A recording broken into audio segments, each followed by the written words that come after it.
con este bastión de lucha que representa la Asociación Venezolana de Derecho Tributario.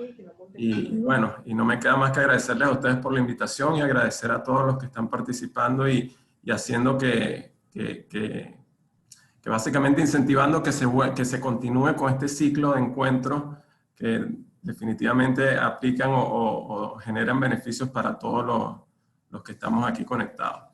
Fíjense, cuando Juan Carlos me comentó la posibilidad de dar una presentación, pues obviamente una de las primeras dudas era, con tantos temas importantes y relevantes que se han abordado hasta ahora, pues me surgió la duda de cuál podría ser un tema que en este momento en particular pudiese ser interesante.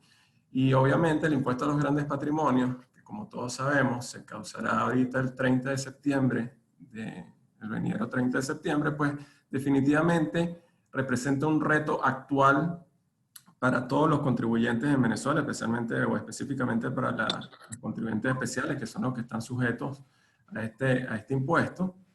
Y en particular me quiero enfocar un poco en el tema de la valoración, que es una de las principales preocupaciones por su incidencia directa en la determinación de uno de los elementos esenciales de este tributo, que es precisamente la base imponible. Entonces, un poquito la agenda de los temas que me gustaría compartir con ustedes hoy. Voy a hacer primero una breve introducción, en la cual a mí siempre que me dan el micrófono me gusta lanzar mis dardos por allí. Luego voy a hablar un poco del aspecto temporal del impuesto a los grandes patrimonios, que me parece relevante, y les voy a explicar el porqué a los efectos de esta presentación. Luego vamos a analizar unos comentarios, unos aspectos generales de los criterios de valoración que están establecidos en la ley de los grandes patrimonios, para posteriormente enfocarnos en dos puntos específicos, que son la valoración de acciones no cotizadas en bolsa y la valoración de inmuebles ubicados en Venezuela. Posteriormente les daré las que yo creo son mis conclusiones de este conversatorio, y finalmente pues abriremos un ciclo de preguntas para tratar de darle respuesta a sus inquietudes. Fíjense, como punto de introductorio, no quiero dejar de destacar que para mí este es un impuesto que es absolutamente impertinente, en el sentido, primero desde el punto de vista jurídico. Como todos sabemos, la génesis de este impuesto es la Asamblea Nacional Constituyente, la cual en mi criterio personal, pues obviamente no está facultada para dictar instrumentos normativos con rango de ley, puesto que esto es una potestad constitucionalmente atribuida a la Asamblea Nacional. Y últimamente, pues por voceros del gobierno nos ratifican que la intención de esta Asamblea Nacional Constituyente, en lugar de reformar el Estado o de reformar la Constitución, pues básicamente lo que buscó fue anular y sustituir o reemplazar a la Asamblea Nacional. Entonces ese es un punto que nunca dejaré de advertir, pero al cual no le voy a dedicar más tiempo porque creo que ha sido ya objeto de muchísima discusión. El otro elemento de esta impertinencia que yo llamo es el aspecto económico. Obviamente Venezuela está sumida en la peor crisis de su historia, con el cual tenemos un aparato productivo que está absolutamente destruido, con unos índices que desafían cualquier lógica a nivel mundial, y para eso les voy a recomendar que vean dos presentaciones de nuestro respetado Luis Fraga Pitaluga. La primera de ellas con un invitado súper especializado en el área, que es Rodrigo Rodríguez, y en la cual nos da un panorama muy claro de cuál es la situación macroeconómica en la cual se dictó este tributo. Básicamente con unos índices de inflación que para la fecha en la que ellos dieron su presentación era de 8.500.000%, hoy en día actualizada en julio es de 9.500.000% la inflación, una devaluación de 28.000 millones por ciento, con lo cual, y como les decía, en un aparato productivo absolutamente destruido, en ruinas, nos vienen a establecer un nuevo tributo que, en lugar de incentivar la producción, pues básicamente implica conculcar un poco más la ya tan deteriorada y disminuida capacidad contributiva de de los contribuyentes en Venezuela. La otra presentación que también les quiero recomendar, también de Luis Fraga, es con su hijo. Imagínense ustedes, y aquí un comentario entre paréntesis, qué orgullo poder presentar una charla de nivel con uno de tus hijos, con lo cual felicito a Luis, en la cual nos habla inclusive de que con independencia de la situación económica específica de Venezuela, los impuestos al patrimonio son impuestos que son poco ineficientes, desafían todas las teorías de la eficiencia, tanto desde el punto de vista de recaudación óptima como de imposición óptima, y esto no es solo dicho por su hijo Luis Ángel, sino son estudios inclusive de la Organización para la Cooperación y el Desarrollo Económico, con lo cual, bueno, es evidente que este tributo, con independencia de todas las restricciones y con todas las debilidades jurídicas que tiene por lo que les comenté al principio, pues obviamente desde el punto de vista económico es absolutamente impertinente.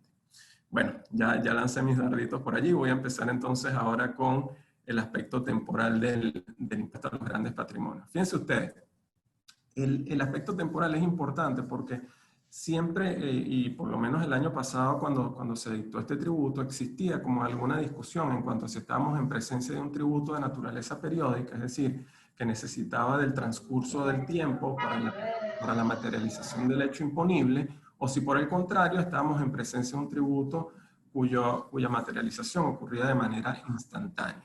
Fíjense ustedes que el artículo 24 de la propia ley establece o titula el propio artículo como periodo de imposición, es decir, ya de entrada el legislador, entre comillas, lo está catalogando como un tributo de naturaleza periódica, por lo menos de determinación periódica.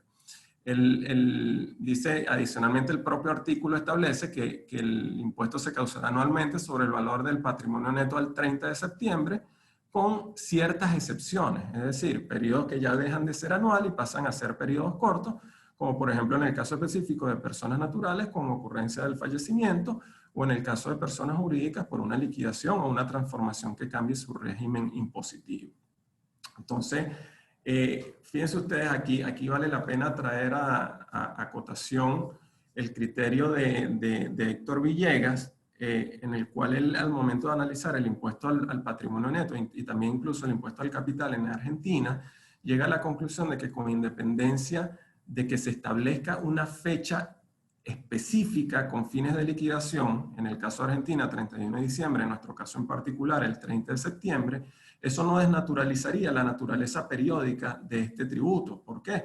Porque básicamente el patrimonio va fluctuando y va surtiendo incrementos o decrementos a lo largo del periodo impositivo, solo que necesitas indispensablemente de una fecha en particular para tomar la foto y efectivamente ver si se genera o no se genera el hecho imponible, lo cual ocurre también, por ejemplo, en materia de impuestos sobre la renta. A lo largo del impuesto del ejercicio fiscal van ocurriendo operaciones que van produciendo incrementos o reducciones del patrimonio, pero al final del día la foto que nos indica si tienes o no la obligación de pagar impuestos es la que se toma al 31 de diciembre. Entonces, para mí la primera gran conclusión es que definitivamente estamos en presencia de un tributo periódico. Ahora bien, ¿el por qué surge la duda? Bueno, por el aspecto material del hecho imponible, en el cual te dice que es la propiedad o la tenencia de un patrimonio neto que exceda del mínimo que prevé la ley de los 150 millones de unidades tributarias. Obviamente, el hecho imponible se puede entender que ocurre al 30 de septiembre, porque es en ese momento donde mi balance o donde se me toma la foto del balance o la radiografía y determino si efectivamente supero o no el mínimo de 150 millones de unidades tributarias. Adicionalmente se establece la fecha relevante, sin embargo, como yo les digo, citando al autor Villegas, pues él básicamente concluye que eso no desnaturaliza el carácter periódico de este tributo. Y por último, la disposición transitoria séptima, en la cual, de la propia ley me refiero, la cual establece que este tributo se generará el 30 de septiembre de 2019. Esto obviamente fue para el momento de su entrada en vigencia. Otro aspecto importante que ratifica o que por lo menos abona a esa interpretación de que esto no podría ser un tributo periódico es que definitivamente el CENIAT exigió la presentación de la declaración y el pago del impuesto para un ejercicio, para el ejercicio fiscal 2019, no obstante que la ley se dictó en julio y posteriormente se reimprimió con estas reimpresiones que ya nos tienen acostumbrados aquí en Venezuela, que son nuevas leyes. Se reimprimió en agosto del año pasado y el primer periodo entonces concluyó el 30 de septiembre. Ahora bien, ¿por qué es relevante este tema y por qué lo trajimos a cotación aquí en esta presentación? Bueno, porque hay una norma que parece que incomoda muchísimo por allí a la administración tributaria, también incomoda mucho a las administraciones tributarias municipales, que es el artículo 8 del Código Orgánico Tributario, que básicamente regula lo correspondiente a el principio o la prohibición de aplicación retroactiva de la ley. Obviamente, si nosotros estamos en presencia de un tributo periódico, pues una norma que afecte la existencia o la cuantía de esa obligación, de ese tributo, pues no podrá aplicarse sino a partir del primer periodo que se inicie con posterioridad a la entrada en vigencia de la ley. Entonces, si esta ley entró en vigencia el año pasado en julio con su publicación original en Gaceta Oficial, pues solo debería, al tratarse de un tributo periódico, solo debería, conforme a este propio artículo 8 del Código Orgánico Tributario, solo debió haber aplicado a partir del ejercicio que comenzó el 1 de noviembre de 2019 y que concluiría ahorita el 30 de septiembre del 2020. Ahora bien, fíjense ustedes, ahorita está muy de moda con ocasión de la sentencia de la Sala Constitucional del 7 de julio y la nueva sentencia del 18 de agosto, todo este tema del acuerdo de armonización tributaria. El acuerdo de armonización tributaria, como sabemos, incluye una parte, uno de sus anexos, está relacionado con los nuevos criterios para la determinación del valor catastral. Y el valor catastral, pues, es precisamente uno de los parámetros que en el caso específico, y como veremos más adelante, de valoración de inmuebles, se toman en cuenta para la determinación o para la valoración de los activos. Entonces, fíjense ustedes, si nosotros tuviésemos las ordenanzas ya debidamente dictadas, publicadas en Gaceta Municipal, etcétera, pues yo creo que incluso esos nuevos criterios de valoración no podrían aplicarse para este periodo. Adicionalmente, como ustedes saben, el CENIAT tiene una cuenta pendiente de emitir unas normas de valoración, específicamente para crear lo que ellos llamaron el valor actualizado, que es otro de los criterios utilizados en varios de los artículos de la ley para determinar la valoración de los activos y por ende para la determinación de la base de cálculo de este impuesto.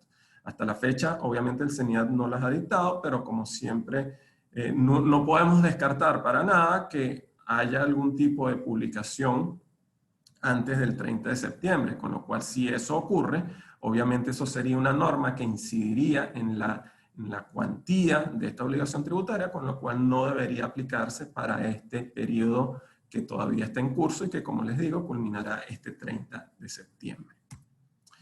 Vamos ahora a hablar entonces de los aspectos generales de la valoración de activos, por lo menos unos que yo quise resaltar. Como les comenté hace unos segundos, uno de los criterios de valoración es el valor actualizado conforme a las normas del CENIAT, normas que, insisto, aún no han sido publicadas por el CENIAT.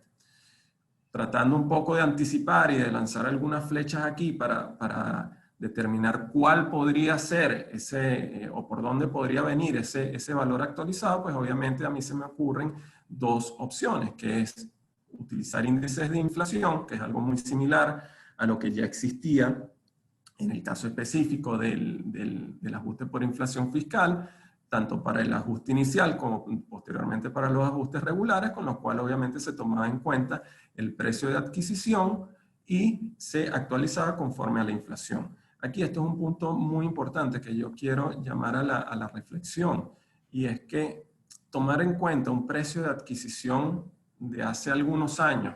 Les pongo, por ejemplo, cuando había todo este ánimo de protección de flujo de caja y que se creó la famosa milla de oro aquí en Caracas y que muchos corporativos invirtieron su dinero para protegerlo, lo invirtieron en activos, pues obviamente era un mercado que tenía un movimiento mucho más activo, especialmente en el caso de oficinas.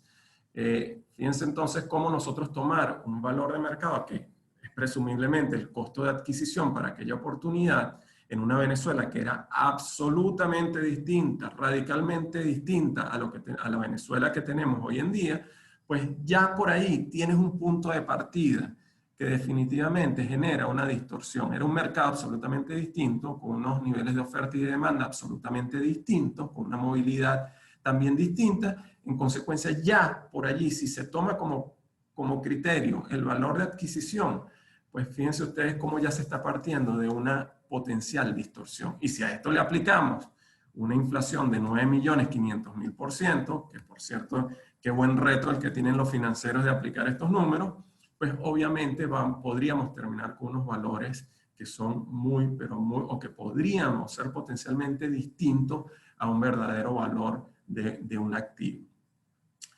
Otro criterio o otra opción que podría tener es la variación del tipo de cambio. Esto no mejora para nada la situación, porque al final del día, si comparamos tipo de cambio a la fecha de adquisición y lo llevamos al tipo de cambio de ahora, pues partimos de la misma premisa distorsionada de que estamos hablando de dos momentos históricos absolutamente distintos.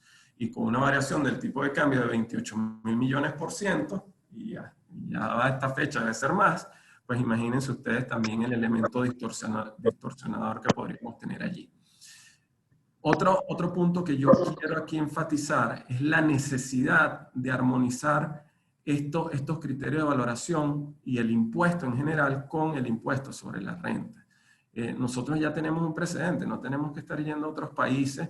Tenemos el impuesto a los activos empresariales que se complementaba con el impuesto sobre la renta. Si ustedes recordarán, pues obviamente el impuesto sobre activos empresariales se pagaba era solo el excedente luego de descontado el impuesto sobre la renta. Incluso ese excedente podría ser acreditable en los 3 ejercicios siguientes contra el impuesto sobre la renta. Obviamente, cuando aquí nosotros tenemos un activo que lo estamos valorando al día de hoy a su valor de mercado, pues obviamente ese activo nosotros estamos tomando como base de cálculo una utilidad no realizada desde el punto de vista de impuestos sobre la renta. Y aquí, en lugar de nosotros crear una armonización que ahora se la exigen a los municipios, quién sabe con qué intención, pero se la están exigiendo a los municipios, pues deberíamos exigir esa armonización también a los impuestos administrados por el CENIAT. En este caso en particular, creo que es indispensable esta armonización. Hay ejemplos de esto, ya vigentes en la actualidad. España es un ejemplo de ello, en el cual el impuesto sobre la renta que tienen que pagar las personas físicas, porque en España es nada más para personas físicas, pues ese impuesto sobre la renta se considera un pasivo a los fines del impuesto al patrimonio. Y de hecho, la suma de los dos impuestos nunca podría exceder el 60% de la base de cálculo del impuesto sobre la renta de personas físicas. Entonces, fíjense ustedes cómo hay una conexión y una armonización entre ambos impuestos, cosa que obviamente no existe en Venezuela y por el contrario tenemos una norma que se ha vuelto rutinaria en el ordenamiento jurídico venezolano, que es que los otros tributos no sean deducibles del impuesto sobre la renta. La entrada en vigencia, pues obviamente lo que ya les comenté con ocasión del artículo 8, creo que si se llegase a dictar esas normas, solo podrían aplicar para el primer periodo que se inicie con posterioridad a la entrada en vigencia de esas normas. Ahora, ¿cuál es un punto importante? Hay muchas personas naturales y jurídicas que obviamente tienen, por temas lógicos de protección, pues tienen posiciones en moneda extranjera o activos en moneda extranjera, con lo cual surge la duda de cuál debería ser el tipo de cambio que se aplique para determinar la base de cálculo. Obviamente un primer criterio sería el 30 de septiembre. Este criterio sería consistente con los principios de contabilidad generalmente aceptados en Venezuela, con las BENNIF, específicamente con la NIC 21, que establece como fecha de determinación la fecha de cierre, incluso también con una norma del reglamento de la ley de impuestos sobre la renta, que está en el capítulo del ajuste por inflación, que también exige para los casos de cuentas en el extranjero aplicar el tipo de cambio a la fecha de cierre. Otra posibilidad es aplicar el tipo de cambio promedio del ejercicio. ¿Por qué? Bueno, hay un par de normas por allí que muchas veces se olvidan, están en la Ley de Impuestos sobre la Renta, el artículo 16, para el caso de rentas de fuente extraterritorial, en el cual el legislador nos exige aplicar el tipo de cambio promedio del ejercicio.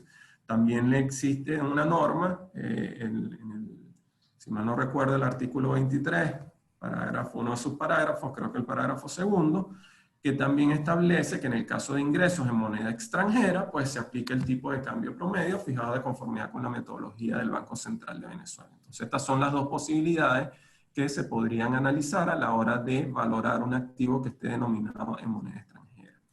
Un punto que para mí me genera un poquito de dolor de estómago es lo referente a la aplicación del mayor valor. Fíjense ustedes que, por ejemplo, en el caso de inmueble hay 3 criterios, pues la norma exige que se aplique la de mayor valor, e incluso también en esa valoración, en la norma de valoración general para activos que no tengan un criterio específico, pues se establece que es el mayor valor entre el valor de mercado y el valor actualizado conforme a las normas del CENIAT, o que dicte el CENIAT. Para mí, bajo ningún concepto, se podría determinar un impuesto sobre un valor que exceda de su valor de mercado. Porque si nosotros lo que queremos es valorar el patrimonio de un contribuyente y por ende gravarlo, pues jamás yo podría considerar un valor que no sea realizable. Es decir, si yo tengo un valor catastral que por X o por Y circunstancia excede el valor de mercado, pues imagínense ustedes que el contribuyente tenga que liquidar ese activo y la liquidación de ese activo le dé un valor que sea inferior al valor catastral. Se habría pagado un impuesto sobre una base absolutamente ficticia.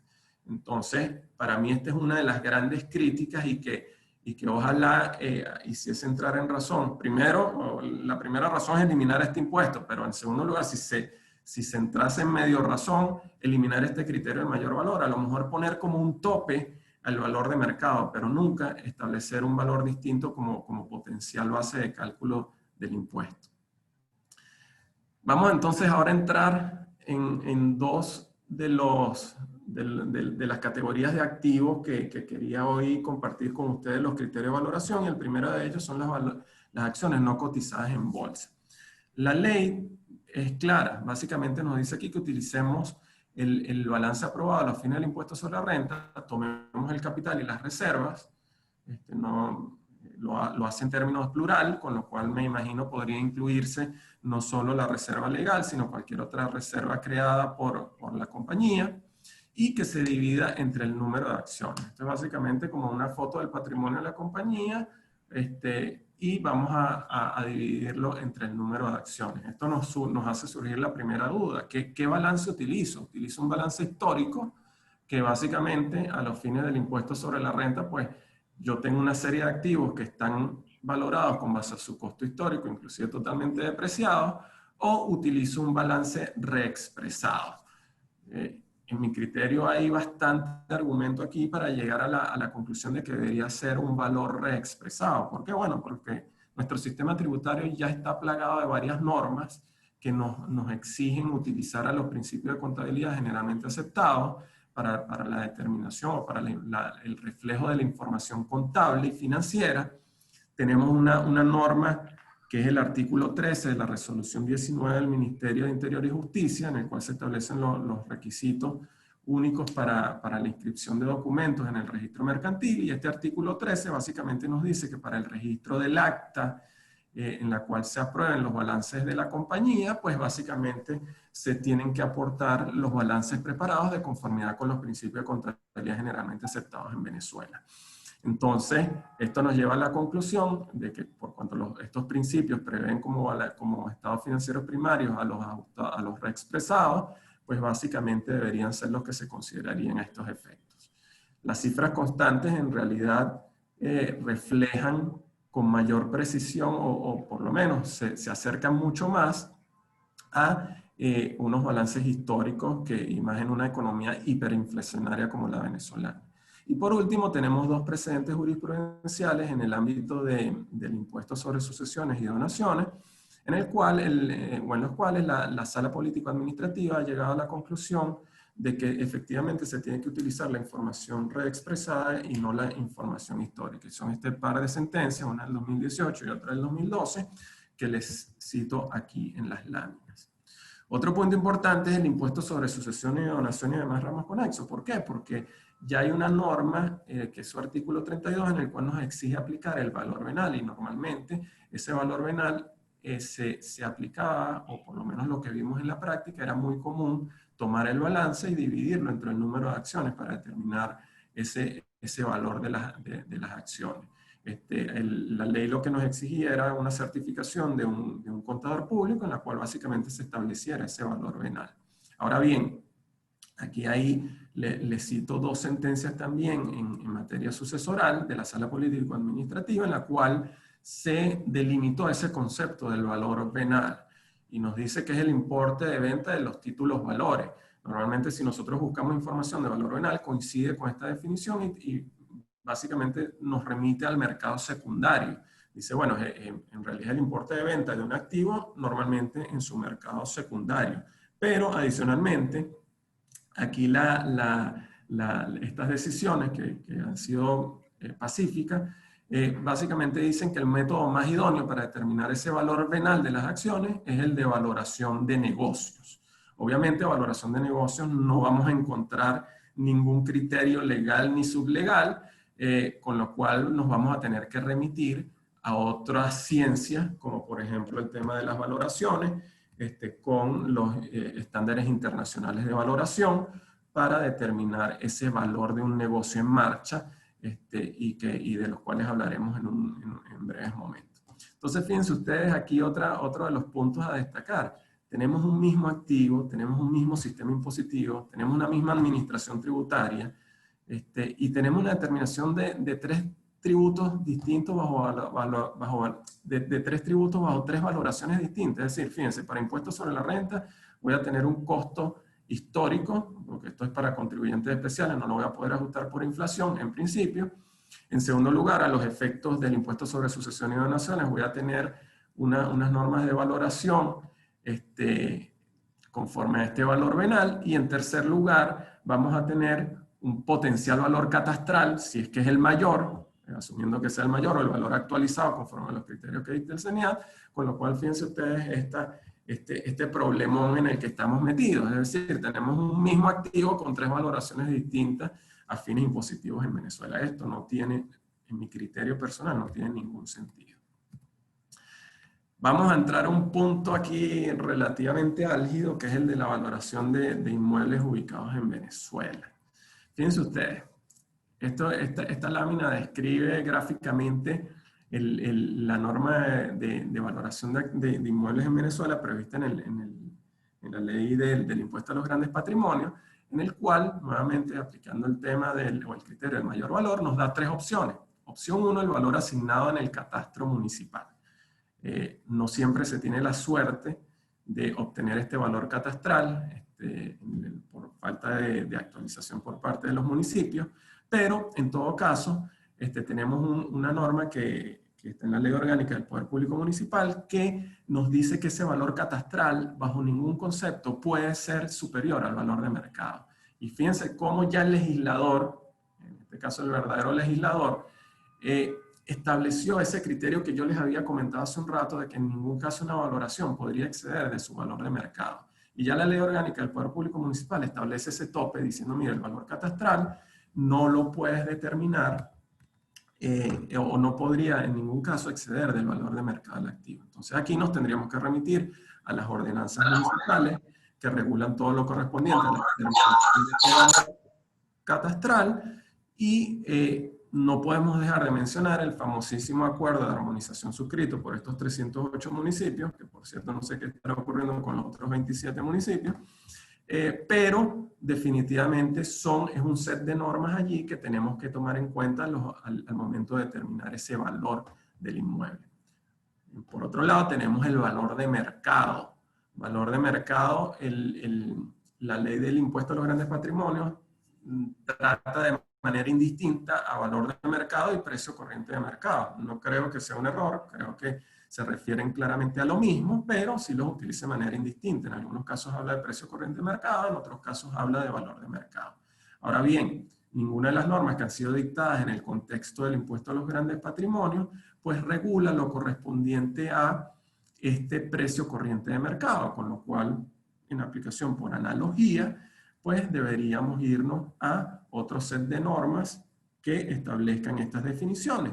Y básicamente allí nos encontramos con, otra vez, la Ley Orgánica del Poder Público Municipal, que dice que básicamente es el precio al cual se transaría un inmueble en condiciones de libre competencia entre partes vinculadas durante el mes anterior a la valoración respectiva. Entonces, este es un concepto importante porque ya veremos, lo vamos a comparar con otro concepto financiero, pero al final del día sí establece una definición de lo que es el precio corriente de mercado. La ley del IVA en su artículo 20 también establece una definición de precio corriente de mercado, la cual es sustancialmente igual a la definición que encontramos en la Ley Orgánica del Poder Público Municipal. De hecho, el único criterio de distinción allí es la fecha de valoración. En el caso de la Ley Orgánica del Poder Público Municipal, la valoración dice que es el mes anterior en el que se realice la valoración a los fines del valor catastral, mientras que en el caso de la Ley del IVA es para la fecha en la que se materialice el hecho imponible, en ese caso específico de la venta. Entonces, ese vacío legislativo definitivamente nos lo pueden llenar lo que son estas dos normas que les acabo de comentar. Y el tercer criterio, pues es el valor actualizado conforme a las normas de señal, los cuales no voy a ahondar mucho, pero sí les pongo ahí el signo de interrogación porque todavía no sabemos, como dicen por allí, por dónde vendrán los tiros. Ahora bien, ya tenemos una aplicación por analogía de lo que es el precio corriente del mercado.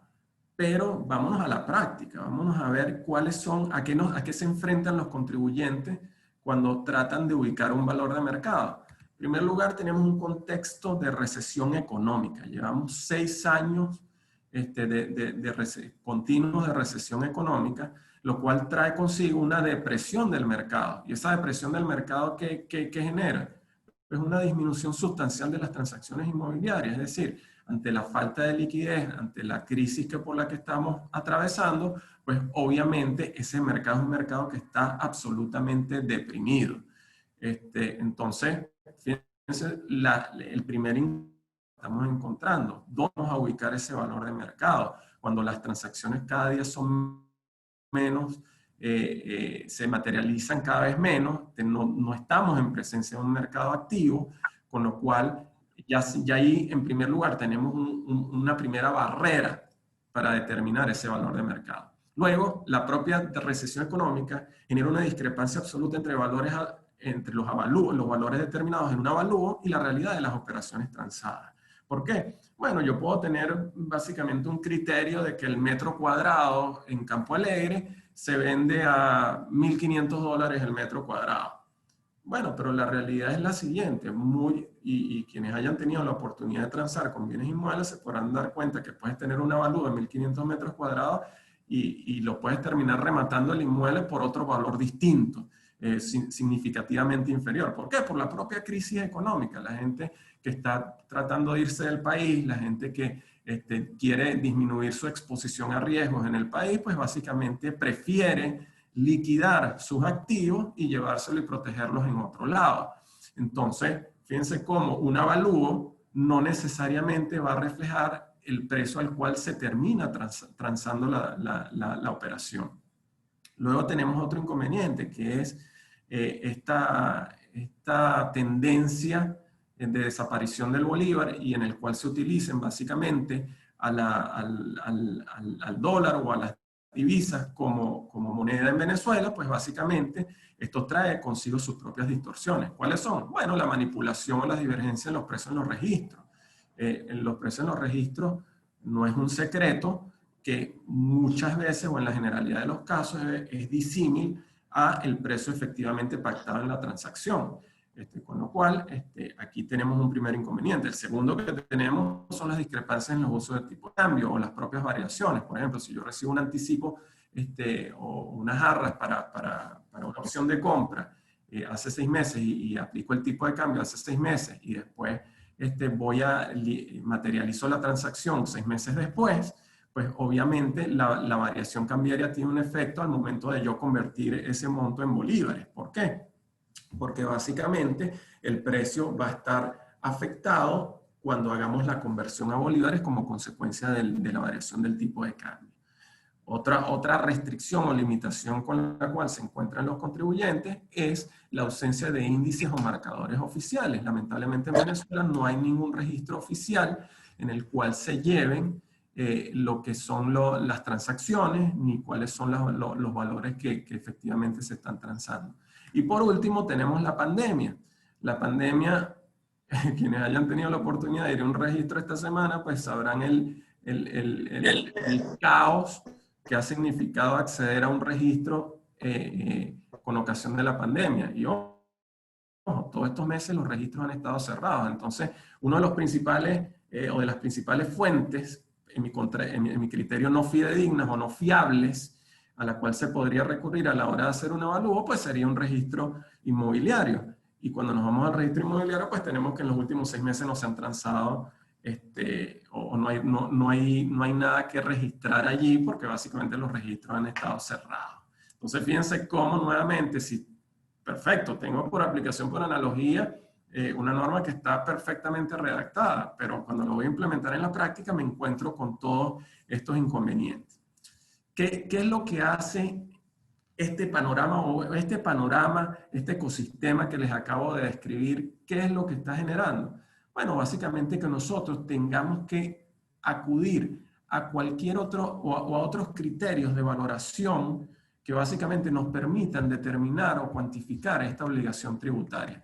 Ojo, con esto yo no estoy diciendo, y mucho cuidado, que pretendamos aplicar por analogía normas contables, porque allí estaríamos pisando unas arenas movedizas del principio de legalidad, cosa que no es lo que yo pretendo con esta presentación.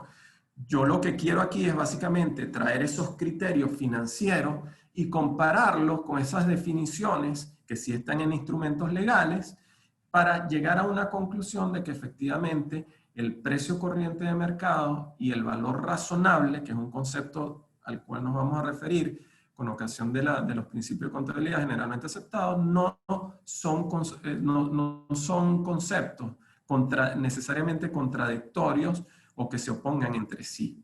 Fíjense, esta norma internacional de información financiera número 13, la NIF 13, pues básicamente establece la determinación para la valoración de activos de los sujetos de aplicación. Entonces, fíjense ustedes cómo esta NIF nos trae un concepto que es el del valor razonable. Fíjense, valor razonable, el parágrafo 9 dice que es el precio que se recibiría por la venta de un activo o se pagaría para transferir un pasivo, porque esto no solo regula la valoración de activos, sino también la de pasivos, en una transacción ordenada entre participantes en el mercado en la fecha de valoración. Fíjense, yo aquí les estoy resaltando 4 términos. El primero, el precio, que obviamente entendido por la propia norma contable como el precio de salida.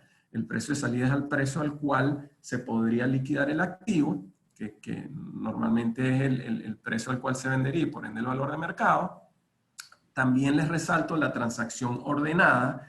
La propia NIF 13 define la transacción ordenada como cuando el activo ha estado expuesto al mercado, que no responde a una transacción que es obligada, forzada, como por ejemplo sería una venta en liquidación o como por ejemplo sería una expropiación, sino por el contrario es una venta que se realiza en el curso ordinario de la transabilidad del activo.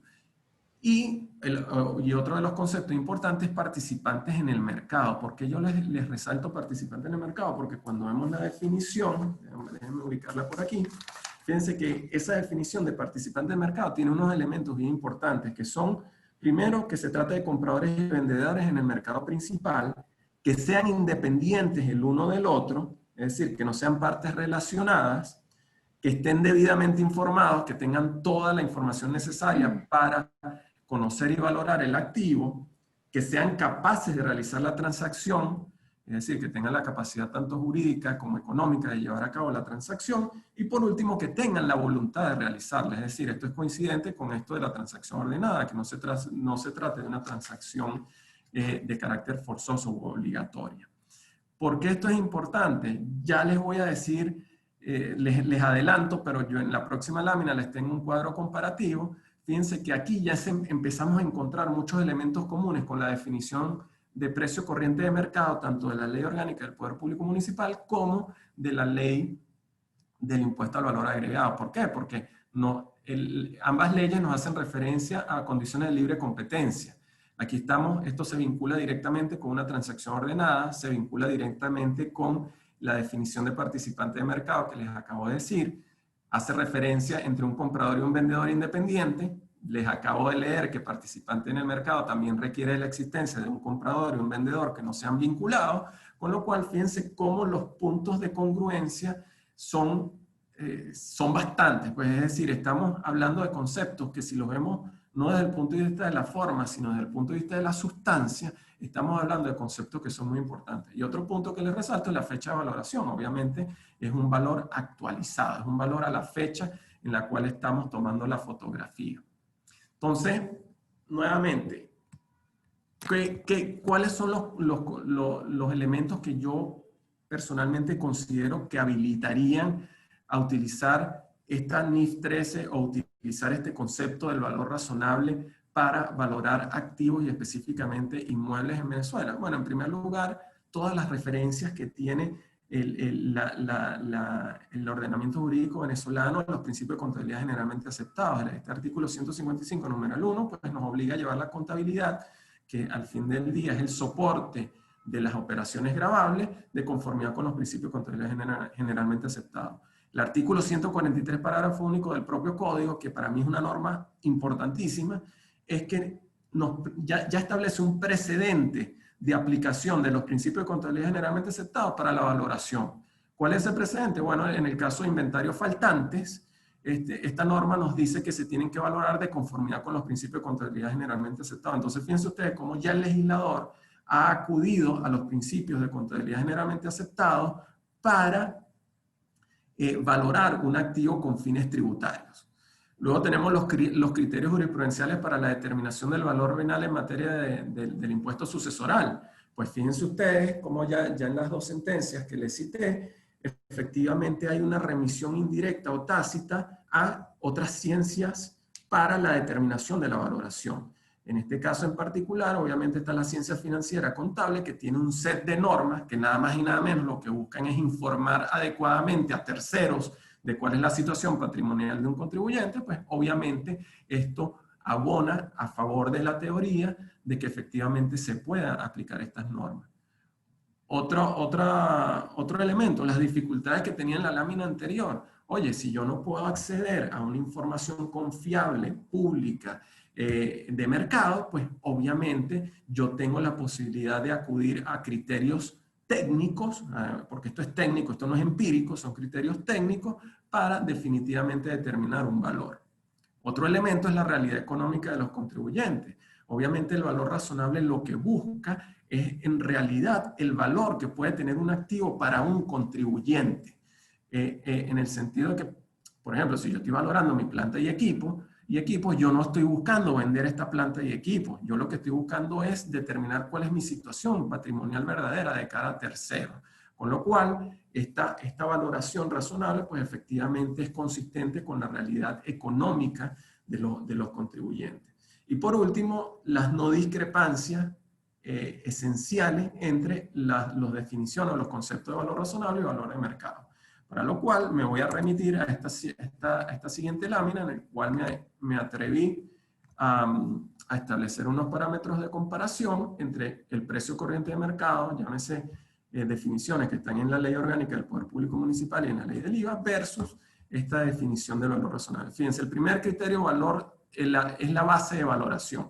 Obviamente, cuando las leyes me exigen aplicar los precios a los cuales se han transado las operaciones, pues nos está haciendo una referencia o está utilizando como base el mercado. Cuando nosotros nos vamos a la NIF 13, déjenme leerles el parágrafo segundo, nos dice el valor razonable es una medición basada en el mercado. Y aquí hay un punto que me gustaría resaltar, que es el objetivo que busca la determinación del valor razonable. Dice, para otros activos y pasivos pueden no estar disponibles transacciones de mercado observables e información de mercado. Sin embargo, el objetivo de una medición del valor razonable en ambos casos es el mismo. estimar el precio al que tendría lugar una transacción ordenada para vender el activo o transferir el pasivo entre participantes del mercado en la fecha de medición en condiciones de mercado presentes. Es decir, el mercado definitivamente es un elemento o un punto de partida o una piedra angular del criterio del valor razonable. Con lo cual tenemos entonces aquí una perfecta armonía entre las bases de valoración. Ambas parten del mercado, tanto la del precio corriente de mercado como valoración razonable. Luego, la naturaleza del activo. Fíjense que las leyes hacen referencia a activos similares. El valor razonable también nos hace referencia, en el caso del nivel 1, que ya veremos más adelante, nos habla de activos idénticos.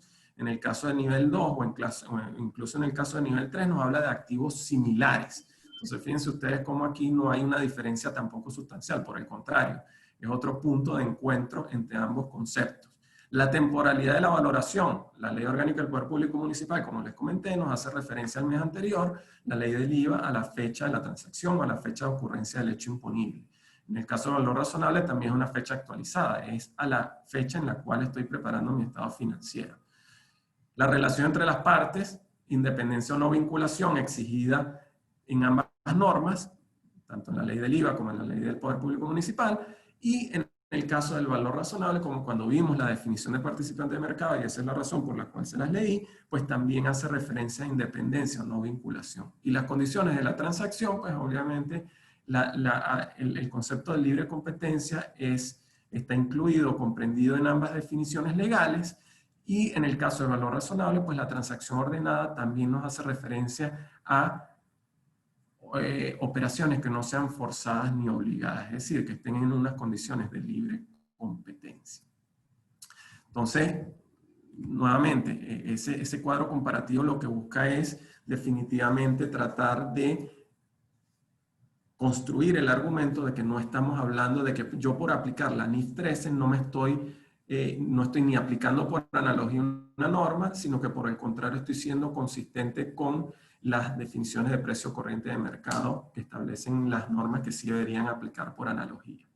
Ahora bien, vamos a hablar un poquito, y aquí sí les confieso, esto va a ser un análisis a 30.000 pies de altura, porque soy abogado y no sería muy atrevido ponerme a entrar en aguas profundas con la NIF 13, pero sí quiero presentarles un panorama general, especialmente a quienes sean abogados o no estén familiarizados con este punto. Fíjense, hay un concepto importante que son los datos observables. Los datos observables son los que inciden en la aplicación de la jerarquía del valor razonable. El dato observable es básicamente que es esa información pública, son esos datos de mercado que tienen que estar disponibles sobre hechos o transacciones reales. Ya este concepto de datos observables lo vamos a ver, lo vamos a discutir en pocos minutos, pero simplemente quiero en un principio que tengan presente esta definición de datos observables. Y en términos muy sencillos, muy de a pie, pues básicamente es información pública y disponible sobre transacciones reales, que reflejen realmente el mercado y que sean considerantes por los participantes del mercado. Participantes del mercado son comprador y vendedor para fijar el precio. Fíjense, un poquito la estructura de la NIF 13 establece 3 niveles de jerarquía para la determinación del valor razonable. El nivel 1, que es un precio de mercado cotizado en mercado activo para activos idénticos. Es decir, yo requiero de un mercado activo, y el mercado activo lo define la propia NIF, como estos mercados que tienen una alta transabilidad de operaciones recurrentes sobre activos idénticos. Esto obviamente sería el caso típico de una acción. Yo voy a generar una acción que cotice en bolsa, que en el caso de la ley tiene su propio criterio, pero obviamente ese es un nivel 1. Yo tengo un precio de mercado que está cotizado en un mercado que podía ser activo y de un activo idéntico. Mi acción de Corimón, pues vale lo mismo que la acción de Corimón de Juan Carlos. Entonces, en ese caso en particular, este sería el nivel 1. Obviamente en el caso de inmuebles en Venezuela, este nivel 1, en mi criterio humilde, sería inaplicable. Un nivel 2, que no haya una disponibilidad de mercados activos, pero que sí se trate de activos similares con existencia de datos observables. Fíjense, aquí nuevamente están los retos de los datos observables que acabamos de definir. ¿Dónde está esa información pública de mercado disponible sobre transacciones reales? Es un grandísimo reto encontrarla, por lo menos es lo que yo he visto en la práctica con mis clientes. Entonces, en este caso en particular, yo creo que, y obviamente esto es un análisis que tienen que hacerlo el equipo especializado en el área, los financieros, definitivamente tienen que descartar o no la existencia de datos observables para ver si logran aplicar este nivel 2. Y si no hay estos datos observables, pues obviamente se cae en el nivel 3. ¿Qué es ese nivel 3? Nuevamente nos remite a 3 técnicas de valoración que son aplicables para cuando no hayan estos datos observables. Y estas técnicas o enfoques de valoración son básicamente 3 que están desarrolladas en la NIF 13. Un enfoque de mercado, que es con precio de información de transacción de mercado, activos idénticos o similares, que nuevamente el gran reto que tenemos aquí es definitivamente encontrar verdaderos valores en formación de precio de mercado. Yo tengo una planta que la tengo ubicada y al lado tengo un terreno en el cual hay un simple galpón.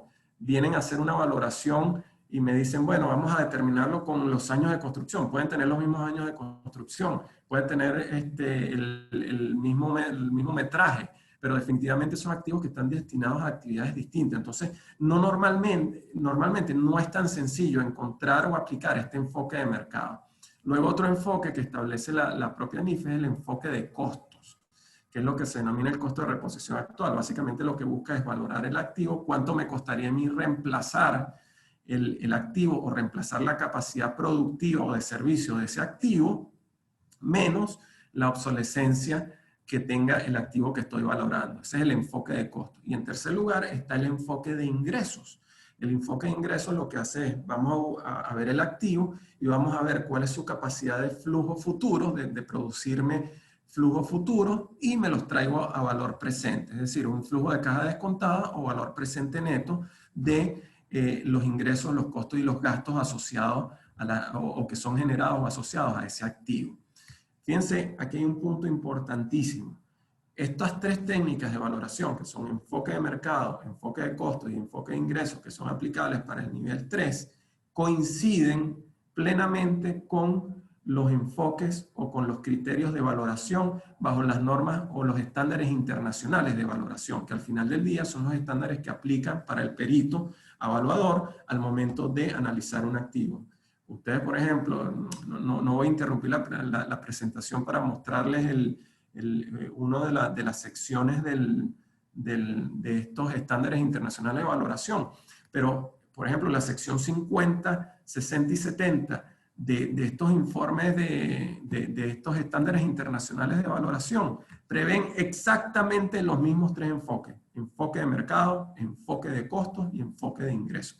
Es decir, que si hay una falsa creencia de que solo el valor de mercado me lo puede determinar un perito evaluador y no un financiero, pues básicamente ese perito evaluador, conforme a estos estándares internacionales, probablemente o posiblemente pueda llegar a la misma valoración aplicando estos criterios o estos enfoques, porque como les digo, son los mismos enfoques que están tanto en la norma de valoración como en las normas financieras, específicamente en la NIF 13. ¿Cuáles son las conclusiones de todos estos temas que hemos venido abordando? Bueno, en primer lugar, para mí, el impuesto de los grandes patrimonios es un tributo de determinación periódica. Para mí no tiene ninguna duda, y el hecho de que tenga como fecha referencial el 30 de septiembre, pues básicamente lo que me hace es, por un tema de practicidad para determinación y aplicación de liquidaciones, para tener un momento único, etcétera, etcétera, pues no desvirtúa, y aquí me adhiero totalmente a la teoría del autor Villegas en cuanto a que eso no desnaturaliza la naturaleza periódica de este impuesto. Esto es importantísimo, la naturaleza periódica del tributo, por la entrada en vigencia de las normas, para no caer en lo que el tribunal Constitucional Federal alemán ha llamado la retroactividad no auténtica, ¿ok? En el cual básicamente yo pretenda aplicar una misma norma, una norma nueva a un ejercicio en curso, y es precisamente lo que busca proteger el artículo 8 del Código Orgánico Tributario. Mi segunda gran conclusión: es indispensable que armonicemos los criterios de valoración y que vinculemos el impuesto a los grandes patrimonios con el impuesto sobre la renta. La capacidad contributiva es única. Y aquí, cuando nosotros estamos grabando unas ganancias dormidas o estamos utilizando como base de cálculo una utilidad o ganancia dormida, hasta tanto no se liquide el activo, pues obviamente estoy infiriendo en el impuesto sobre la renta, o por lo menos en la determinación de la renta y de la capacidad contributiva. La valoración de los activos no debería exceder nunca de su valor de mercado. El valor de mercado yo creo que reflejaría, aunque acuérdense que esto son estimaciones, esto no es el precio exacto al cual se va a liquidar una operación, pero el valor de mercado debería ser el tope, porque bajo ninguna circunstancia un criterio distinto al valor de mercado podría considerarse como base de cálculo de impuesto. Mi cuarta gran conclusión: que el precio corriente de mercado y el valor razonable no son conceptos incompatibles ni opuestos. Por el contrario, creo que se complementan y se pueden armonizar perfectamente a la hora de determinar la valoración de un activo. Y por último, mi gran conclusión es que cuando no tengamos un mercado organizado y transparente, y como consecuencia de esa desorganización o falta de transparencia, no tengamos información pública y confiable, los contribuyentes quedarían habilitados para valorar sus activos en aplicación de criterios técnicos que además han sido reconocidos por la jurisprudencia y por las propias normas como criterios válidos para la determinación y valoración de activos. De verdad, muchísimas gracias por prestarme atención y por aguantar este chaparrón de información que normalmente no cae muy bien un viernes, y menos a las 11 de la mañana con hambre. Gracias, Jorge. Gracias a ti por acompañarnos, por presentarnos tus criterios medulares en relación con el impuesto a los grandes patrimonios y particularmente la valoración. Quiero decirte que hemos tenido prácticamente durante toda la sesión el aula o la sala de reunión llena, lo cual revela el interés de nuestra audiencia en este tema y en tu presentación. Y bueno, quisiera arrancar, Jorge, con las preguntas, porque tenemos muchas y variadas.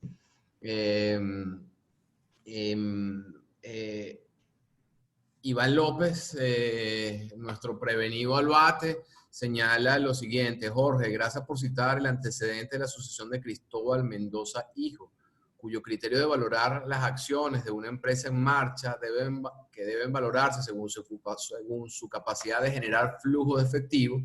Ese fue nuestro alegato en ese caso, y cambió la forma de valorar las acciones de empresas en marcha, y ciertamente debe tener una gran relevancia en la determinación del valor de mercado a los efectos del impuesto a los grandes patrimonios.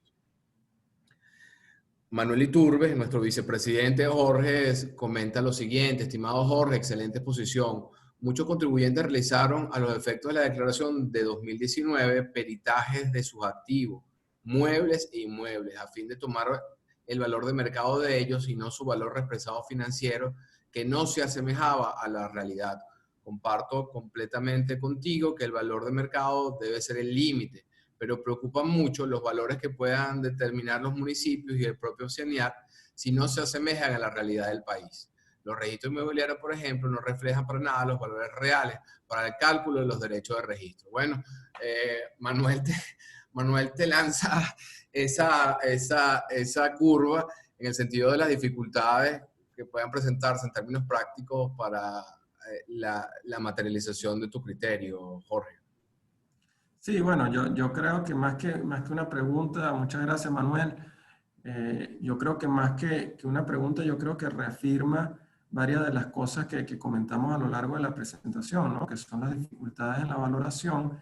Definitivamente creo que al final del día todo esto es un tema de demostrar a la administración tributaria de que el criterio de valoración, bien sea de un perito, bien sea de un análisis financiero, pues que tenga la razonabilidad y que trate de reflejar de la mejor manera el valor de mercado. Lo que sí está claro es que bajo ninguna circunstancia la ley exige que tenga que ser necesariamente una determinación de valor de mercado hecha por un perito, un tasador, un evaluador.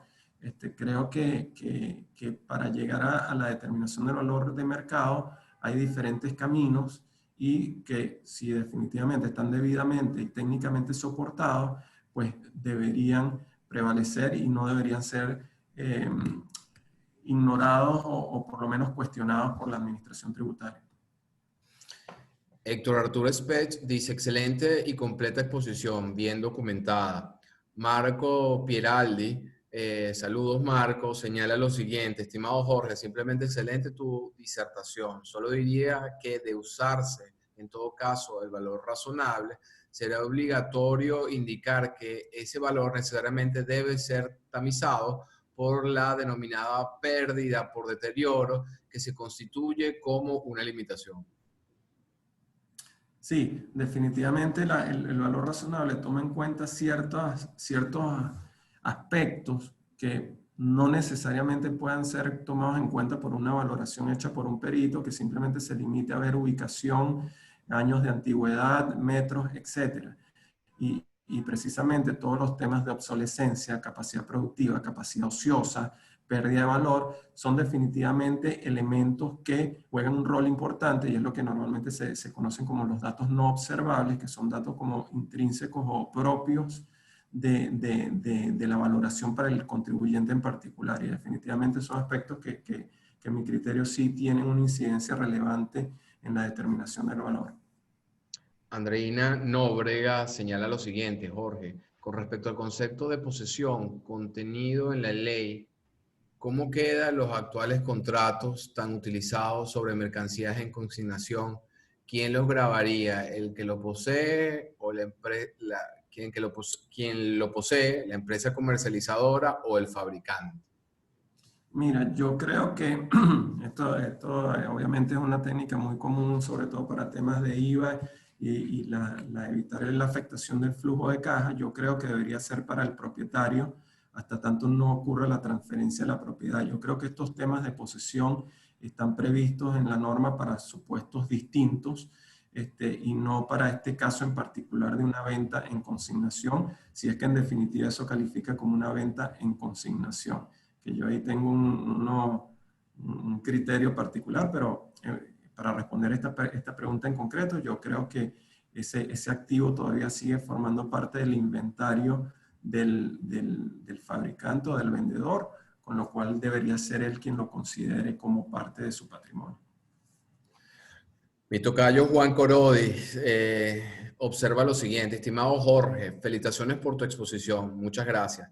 Destacamos que muchos de tus criterios comparten las discusiones y conclusiones que fueron debatidas y presentadas tanto en el evento especial de la ABDT sobre tributos en julio de 2019 y en las 17ª jornadas. Excelente.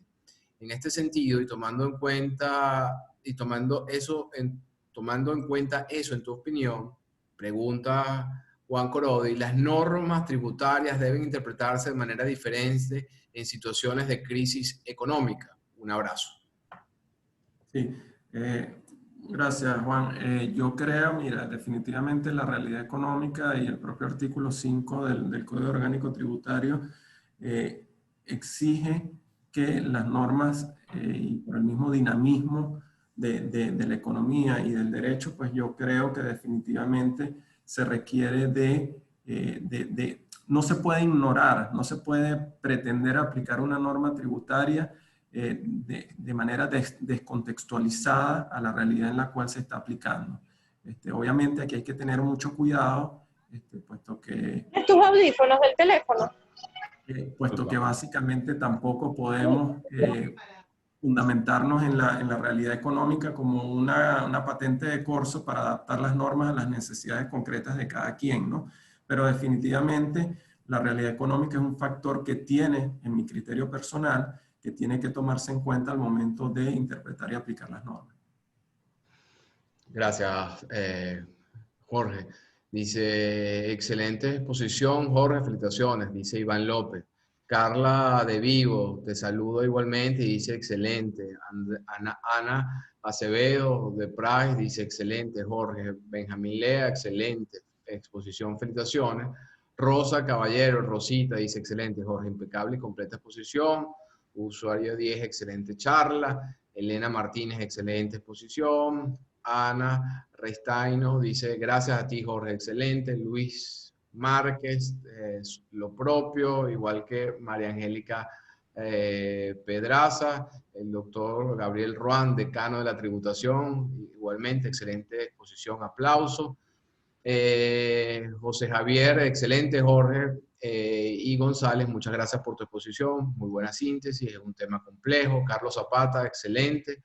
Raúl Bartoli, excelente exposición. Eumar Belis Ordóñez, agradecida por la gran ponencia. Elvira Dupuy, felicitaciones Jorge, excelente, muy completa exposición. Pones de relieve lo espinoso del tema y lo perverso que resulta este impuesto en el contexto actual. Alessandra, gracias por la presentación, compartimos muchos criterios expuestos. ¿Qué comentarios podrías compartir sobre los bienes intangibles, tales como las marcas?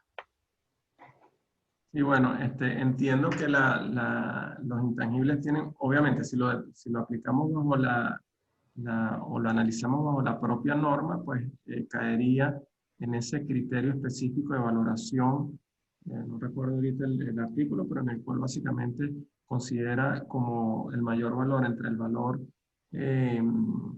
ajustado de acuerdo con las normas dictadas por el SENIAT, que hasta ahora son inexistentes, y el valor de mercado.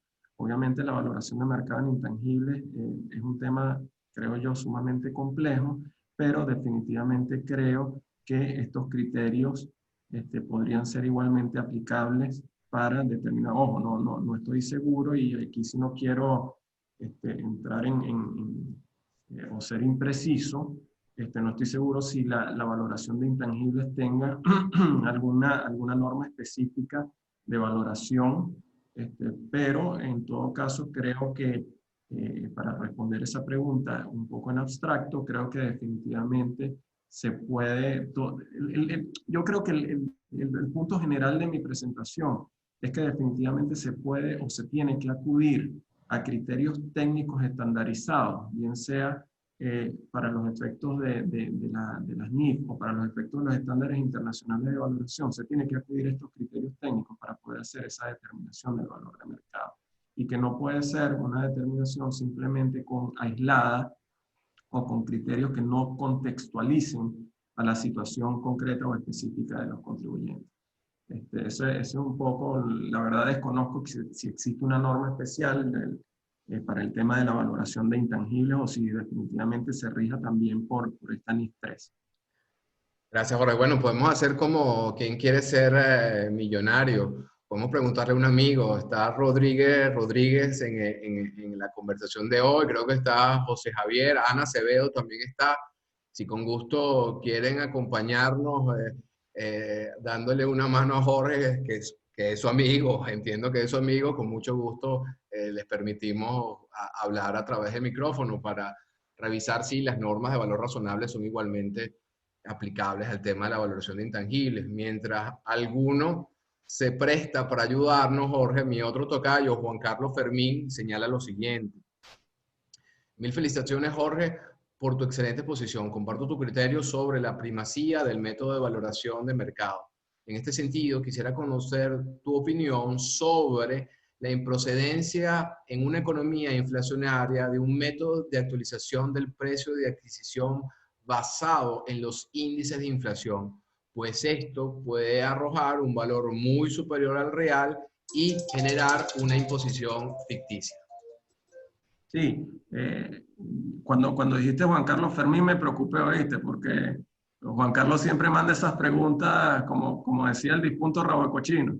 Pero mira, definitivamente eso es algo que comenté, Juan Carlos, coincido contigo aquí, y esto me remonta un poco a aquella lámina en la cual yo decía que ese valor actualizado tiene como punto de partida un criterio que podría ser una distorsión per se, en el sentido que si yo tengo un precio de adquisición en una época en la cual tenías una realidad económica totalmente distinta, en la cual la oferta y la demanda sobre ese activo te generaban valores totalmente distintos a los que se podrían generar en la actualidad, pues básicamente ya al tú tener una base de cálculo distorsionada, que adicionalmente la vas a distorsionar con los porcentajes de inflación, pues podrías terminar en una valoración que sobrepase el valor real o el valor de mercado de ese activo. Y esa es precisamente la razón por la cual les comentaba, y coincido con tu criterio, Juan Carlos, de que efectivamente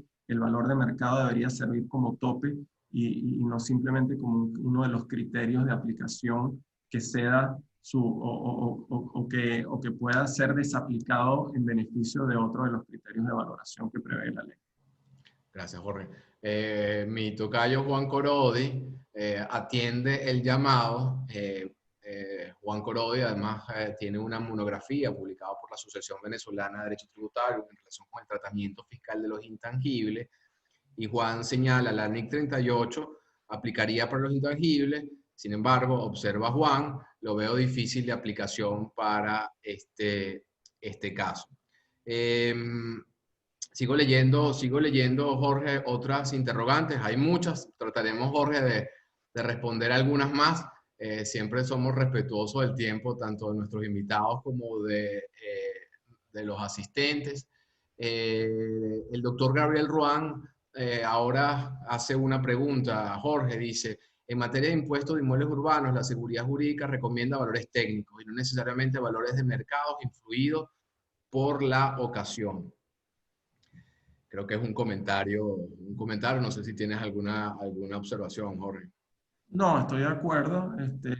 Lo único que me gustaría resaltar allí es que efectivamente, y creo que la Ley Orgánica del Poder Público Municipal lo reconoce, es decir, nunca te dice qué es el valor de mercado, sino que te dice que debería tener al precio corriente de mercado como límite o tope del valor catastral. Entonces, definitivamente el valor catastral puede tener sus criterios técnicos de determinación que podrían ser distintos al valor de mercado, solo que, nuevamente, en aplicación correcta de mi criterio de esa restricción, ese valor catastral nunca podría exceder el valor de mercado. Cecilia Cedres nos pregunta si la exposición va a ser colgada en el canal de YouTube. La respuesta es no sé, todavía no le hemos pedido autorización al presentador, pero si él nos da la autorización estará colgada en nuestro canal de YouTube para que pueda ser compartida. Analiese dice, muy buena exposición, muy clara. A tu juicio, ¿qué debe entenderse como posesión a los fines de este impuesto? El concepto contenido en la legislación civil. Si se arrienda un inmueble, ¿quién debe declarar el bien? No, yo creo que esta posesión es básicamente en los casos, yo creo que hay que interpretarla en sentido restrictivo. Yo creo que un arrendamiento, un bien dado en arrendamiento sigue perteneciendo al arrendador, es parte de su patrimonio, no podría considerarse parte del patrimonio del arrendatario, con lo cual yo creo que este concepto de la posesión es para aquellas zonas grises, como por ejemplo a lo mejor el tema del arrendamiento financiero, pero no en un caso particular en los cuales el derecho de usar, gozar y disponer, o por lo menos el derecho de disponer, siga en manos del propietario. Entonces, yo creo que en el caso específico de un arrendamiento, el activo debería formar parte del patrimonio del arrendador y no del arrendatario, a los efectos del cálculo de este impuesto. Ruth Ramírez señala y pregunta, excelente ponencia, mis felicitaciones para Jorge. Pregunto lo siguiente, bajo la armonización de los criterios de valoración aplicables en materia del impuesto sobre la renta, en materia de ganancias cambiarias no sujetas a gravamen derivado de activos extraterritoriales, reflejadas a nivel de la UND en el patrimonio neto, podrían ser excluidas para efectos de la determinación del impuesto a los grandes patrimonios. Oye, yo lo veo difícil, sinceramente, porque básicamente el tema en materia de impuestos sobre la renta está el tema de la causación. Obviamente, si tú tienes un activo en moneda extranjera, llámese un inmueble ubicado fuera del país, pues hasta tanto tú no liquides ese activo, no vas a realizar esa ganancia cambiaria que está allí. Ahora, desde el punto de vista del impuesto a los grandes patrimonios, lamentablemente, el criterio es la valoración de ese activo que está en tu patrimonio, y es una valoración actual con base a la fecha de cierre. Entonces, nuevamente, entiendo la preocupación, entiendo incluso pagar un impuesto sobre un valor actualizado conforme al tipo de cambio, que después no vas a poder aprovechar contra el impuesto sobre la renta, como enajenes, pero creo que son criterios distintos y que en consecuencia es posible que con independencia de que la utilidad cambiaria no sea causada a fines a fines del impuesto sobre la renta, sí podría formar parte de o sea, la valoración, sí debería tomar en cuenta esa fluctuación cambiaria. La valoración a los fines del impuesto al patrimonio, me refiero. Claro. Rodrigo Rodríguez, creo que una voz bastante autorizada en esta materia, dice: excelente, Jorge, lo complejo del entorno nos reta a buscar alternativas y encontrar argumentos para apoyar soluciones creativas. Felicitaciones. Mercedes Mata señala lo siguiente: Jorge, los tasadores adscritos a SOTADBE y al Colegio de Ingenieros son los capacitados para hacer valoraciones. Las normas internacionales NIF 2020 están en concordancia con las NIF. Entiendo que de esta observación pregunta Jorge plantea una disyuntiva entre las normas propias de los peritos evaluadores y las normas derivadas del valor razonable. A lo mejor lo entiendo mal, pero no sé si tienes alguna observación o comentario a la observación de Mercedes Mata.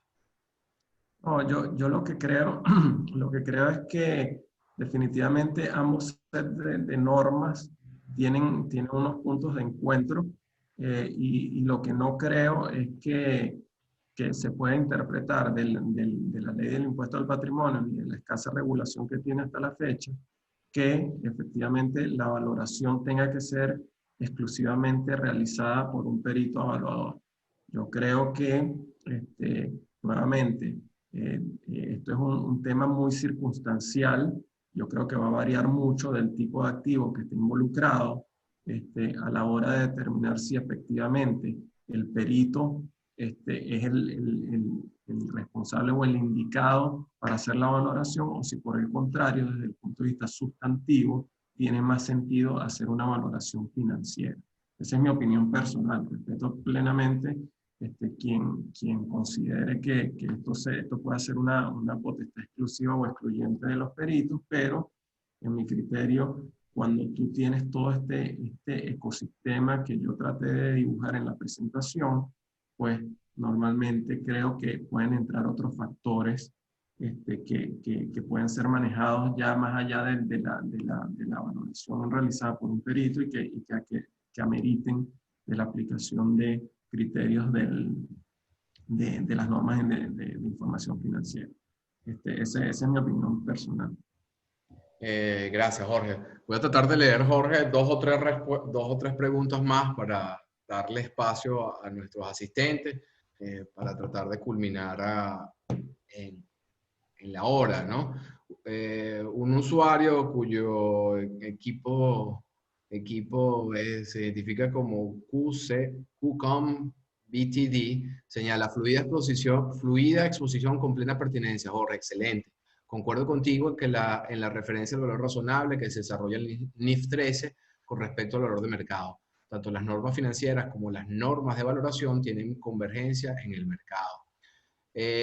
Mercedes Mata, la misma que había comentado previamente de las normas de valoración, señala ahora lo siguiente: Jorge, la NIF 2020 tiene una parte para valorar intangibles. Adicionalmente, muchos tasadores pertenecen a la UPAF, que es el órgano rector panamericano. Dice que es Carlos Weissar, me imagino que está utilizando el celular prestado. Marco Pieraldi señala: para los intangibles existe la NIC 38 en su párrafo 75 y la sección 18 para pymes. Permite la medición del valor razonable de los intangibles.